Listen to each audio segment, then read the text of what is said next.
Sa ngalan ng Ama at ng Anak at ng Espiritu Santo. Panginoon, isugo mo ang iyong espiritu at pagpanibaguhin mo ang muka ng aming mundo. At ngayon po ay pagninilayan natin ang Ebanghelyo mula kay San Mateo, Kabanata 18, talata 1 hanggang 5 at talata 10. Ang Ebanghelyong ito ay patungkol po sa ipinagdiriwang nating kapistahan dito sa Pilipinas, ang banal na sanggol na si Jesus o ang Santo Niño.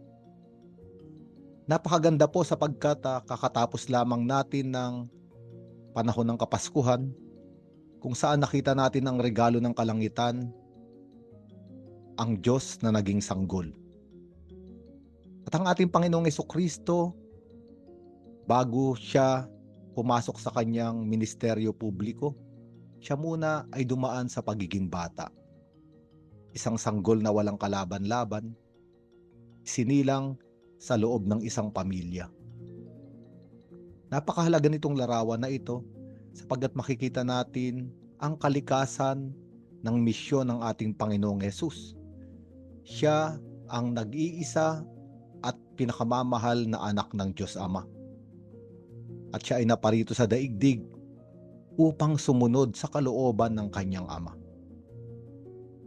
Ang kapistahan ng banal na sanggol na si Jesus ay umiikot sa napakahalagang paksang ito. Isang anak na sumusunod sa kalooban ng kanyang Ama. Kung babasahin natin sa iba't ibang bahagi ng mga ebanghelyo, palaging sinasabi ni Hesukristo na hindi ako naparito upang gawin ang nais ko. Naparito ako upang gawin ang kalooban ng Ama kong nagsugo sa akin. Ang isang bata o ang isang sanggol ay may ganitong katangian. Sa simula ng kanyang buhay dito sa daigdig, mayroon siyang gabay, mayroon siyang patnubay, at ito ay ang kanyang mga magulang.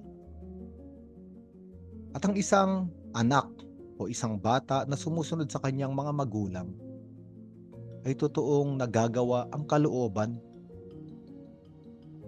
ng kanyang mga magulang na nagmamahal sa kanya upang totoong magkaroon ng patutunguhan o kahulugan ng kanyang buhay. Kaya nga, ang ating Panginoong Hesukristo ay naging sanggol, tinatawag nating Santo Niño, upang maging isang larawan. Isang larawan na nag-aanyaya sa ating lahat na dahil din sa ating Panginoong Hesukristo, Diyos na naging tao, naging isang sanggol, naging isang batang musmos na sumusunod sa kanyang Ama sa kalooban ng kalangitan. Lahat tayo dahil sa ating binyag ay inaanyayahan sa ganitong uri ng buhay, sa ganitong misyon. Sa ating binyag, lahat tayo ay naging mga anak ng Diyos. At ang kalikasan ng ating binyag, katulad ng Santo Niño, ay sumunod sa kalooban ng ating Amang nasa langit. Ang isang bata na sumusunod sa kanyang mga magulang ay napapabuti. Ang isang Kristiyano na anak ng Diyos na sumusunod sa kalooban ng Ama ay napupunta sa kaharian ng langit. Nagiging bahagi ng kaharian ng langit at nagdadala sa kanya sa kaligtasan.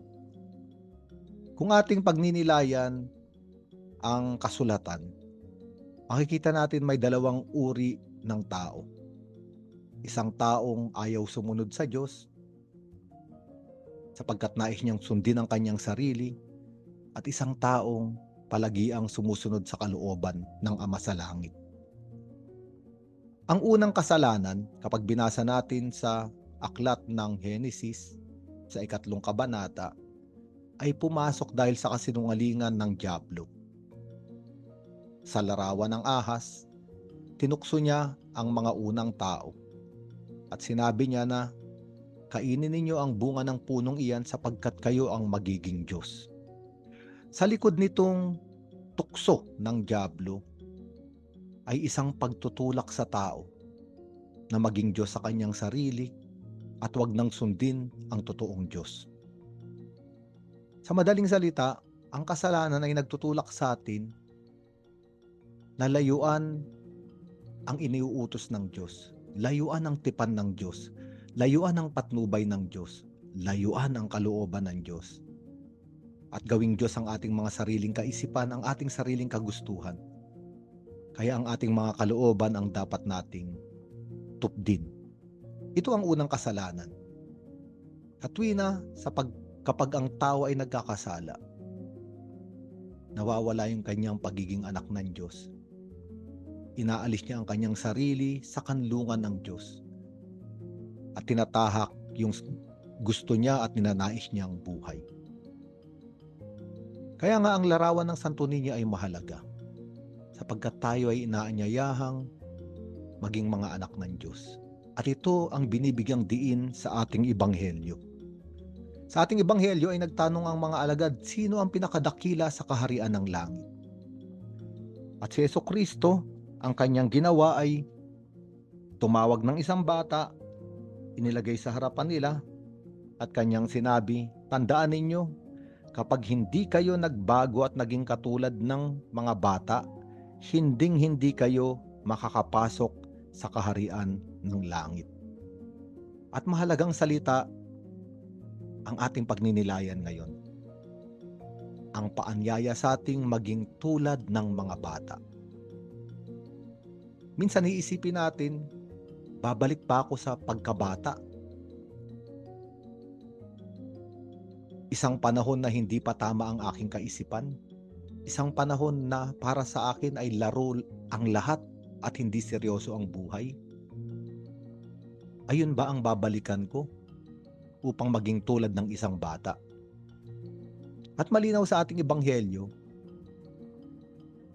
ang kahulugan ng pagiging tulad ng isang bata. Ang pagiging tulad ng isang bata na magiging bahagi at magiging dakila sa kaharian ng langit ay makikita natin sa muka ng Santo Niño. Inuulit ko, katulad ng nasabi na natin, ang isang tao na sumusunod sa kalooban ng Diyos, ito ang taong nagiging tulad ng isang bata. Sumusunod siya sa kalooban ng Ama sa Langit. Iba ang tulad ng isang bata sa isip bata. Ang isip bata, ito yung isang taong hindi nahubog, hindi lumago, hindi lumaki, hindi naging ganap.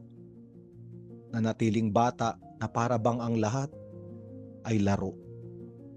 Hindi seryoso ang buhay. Ito yung mga tinatawag nating lumaking walang pinagkalakihan.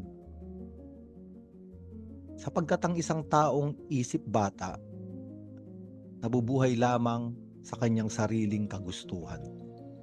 Sa Ingles, ang tawag natin dito ay mga spoiled brat. Pag nakakita tayo ng isang batang spoiled brat, kadalasan ang gusto niya ang dapat masunod at pipilitin niya ang kanyang mga magulang. Magagalit siya, iiyak siya, magtatampo siya, magdadabog siya, pasunod lamang yung kanyang gusto. Ito ang kabaligtaran ng isang taong tulad ng isang bata. Ang isang taong tulad ng isang bata ay tinatalikdan ng kanyang sariling kalooban at kagustuhan at sumusunod sa gabay at sinasabi ng kanyang magulang. Sa buhay pananampalataya, ang taong tulad ng isang bata ay hindi sinusunod ang kanyang sariling kagustuhan, kundi ang kalooban ng kanyang Ama sa Langit. Ang kapistahan ng Santo Niño ay pag-aanyaya sa atin na maging tulad ng isang bata. Isang batang inilalagay ang lahat sa kamay ng kanyang mga magulang. Nananampalataya siya na ang kanyang buhay ay nasa ilalim ng gabay at patnubay ng kanyang ama at ina. Sa buhay espiritual, ang tawag dito ay pananampalataya. Ang tulad ng isang bata ay nananampalataya. Ang ibig sabihin, isinasandig niya ang lahat. Ipinupundasyon niya ang lahat ng mga dapat gawin sa buhay, ang kinabukasang dapat harapin, ang kawalang kasiguraduhan sa kamay ng Diyos. At napakagandang pagnilayan natin kasama ng Ebanghelyong ito yung awit, yung Salmo 131. Sinabi sa Salmong 131, Yahweh aking Diyos, ang pagmamataas, tinalikuran ko't iniwan ng ganap. Ang mga gawain na magpapatanyag, iniwan na rin, di ko na hinangad. Mapayapa ako at nasisiyahan tulad niyong sanggol sa bisig ni inay. Kaya mula ngayon at magpakailanman, si Yahweh lang, Israel, ang dapat sandigan. Napakaganda sapagkat sinasabi rito na ang isang may pananampalataya ay sumasandig sa Diyos. At ang kanyang pagsandig ay inalarawan sa awit na ito na tulad ng isang sanggol na payapang-payapang nahihimlay, nagpapahinga sa bisig ng kanyang ina. Ito ang Santo Niño. Si Jesucristo ay naging sanggol, isang Diyos na walang kalaban-laban. Sa kanyang murang edad, siya ay inusig na ni Haring Herodes. Sa kanyang paglaki, siya ay kinakalaban at pinapahirapan ng mga punong reliyoso. Hanggat kailangan niya ng harapin ang mga insulto, ang pagpapahirap, ang pagkapako sa krus maging ang kamatayan. Sa kasaysayan ng ating Panginoong Jesucristo, kasaysayang sinulat ng Diyos bilang kasaysayan ng kaligtasan, makikita nating hindi madali. Ngunit katulad nung awit 131, ang buhay niya ay nasa bisig ng kanyang ama. Kaya nga sa krus sinabi niya, Ama, sa iyong mga kamay, pinagkakatiwala ko ang aking kaluluwa. Mula sa sabsaban sa Bethlehem hanggang sa krus, naroon ang Santo Niño, isang anak na sumusunod sa kanyang ama. Kung atin din babasahin ang ibang mga ebanghelyo, makikita natin na ang konteksto ng pagtawag ni Jesucristo ng isang bata sa gitna ng mga disipulo ay sapagkat nagtatalo-talo sila kung sino ang pinakadakila at pinakatanyag, para bang nag-uunahan. At ito ay larawan ng sangkatauhan, larawan ng daigdig ngayon, na para bang nagnanasa ang lahat na mapunta sa itaas, maging numero 1, pinakatanyag at pinakakakilala. Sapagkat naniniwala ang maraming tao na naroon ang kaligayahan, naroon ang kaganapan, para bang makukumpleto ka kapag nandun ka sa itaas, kapag higit ka sa iba, kapag mas magaling ka sa iba, ayun ang kaligayahan. Ang kapistahan ng Santo Niño ay binibigyan tayo ng totoong liwanag. Sinasabi sa ating ebanghelyo ngayon, wala roon ang kaligayahan, wala sa unang lugar, wala sa pinakamataas na lugar. Ang sabi ng ating Panginoong Jesucristo, ang sinumang nagpapakababa na gaya ng batang ito ay siyang pinakadakila sa kaharian ng langit. Para bang binabaligtad ng Diyos ang kaisipan ng mundo. Sapagkat sa mata ng Diyos, ang pinakadakila ay ang nagpapakababa. At ang kahulugan ng pagpapakababa ay pagyuko. At ito ang Santo Niño. Pagyuko sapagkat nais niyang sumunod sa kalooban ng kanyang ama. At tayo inaanyayahang magpakababa katulad ng isang bata. Iniyuyuko ang ating ulo at hindi pinagpipilitan ng ating mga gusto. Sapagkat nais nating sumunod sa kalooban ng Diyos.